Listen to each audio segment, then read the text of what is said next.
Xerfi Global has recently published a study on the global food industry and a separate study on leading players of the global food industry. The main long-term drivers of demand for food are population, wealth, and consumption habits, and there is good news on all fronts. The number of mouths to feed in the world and the means to do so is on the up, spelling increasing demand for food companies. Growing urbanization increases reliance and access to processed food, spurring on growth even further. Furthermore, increasing consumer demand for convenience in eating and a willingness to pay a premium for niche products, such as organics or functional foods, also adds value to the industry.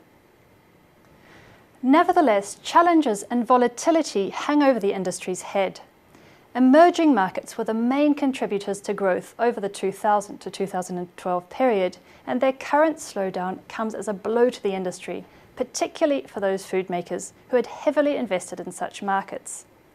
On mature markets, the slight recovery does little to ease the intensifying competition between leading food makers and increasingly aggressive new entrants and retailers. At the same time, customers are becoming more and more savvy and demanding, and their food consumption habits are changing fast, forcing leaders to quickly adapt to new market trends, which niche food makers or food technology companies may be better placed to ride out. In addition to this, currency markets remain volatile and monetary policy uncertain, impacting the global operations of leading food makers.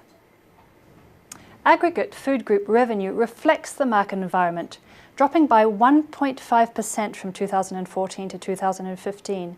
While it is true that currency fluctuations and changes in reporting scopes due to acquisitions and divestments have a role to play in this marked drop in revenues, it is also due to the weak volume growth seen by major food makers of late.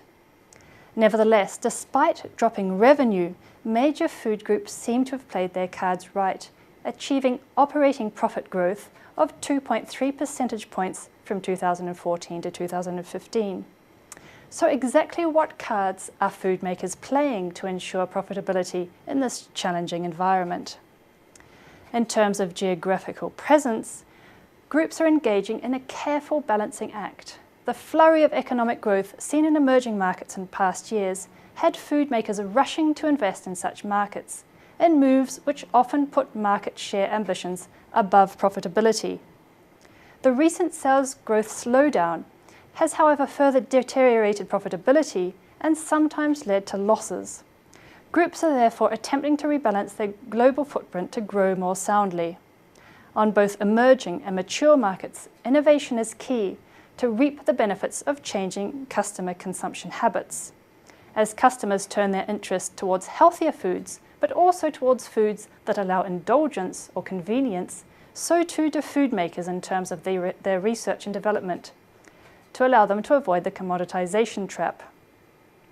Advertising and promotion is also a priority for majors. It is an area on which they spend generously, much more so than on research and development. This is partly because suppliers to the food industry, such as chemical companies, provide a considerable amount of innovation, but also reflects the importance of brand in the industry, which enables them to maintain a price premium, not least due to the rise of private labels. More specifically, digital has become the way forward. Nestlé, for example, spent only around 7% of its marketing budget on digital media in 2012, but had upped this to 25% by 2015. While digital may be seeing a boost, other types of expenditure are being pulled back to reduce overall costs in tighter times. As part of this belt-tightening, portfolio realignment is rife, with groups exiting their least profitable operations. Unilever, for example, has sold numerous food brands and businesses. Sara Lee has split into two, and Procter & Gamble has exited the food industry. Middle-sized businesses and brands are often disinvested on the grounds that they are neither too big to enjoy the full benefits of scale, nor small enough to be agile. This reshuffling of portfolios has particularly caught the attention of investment firms.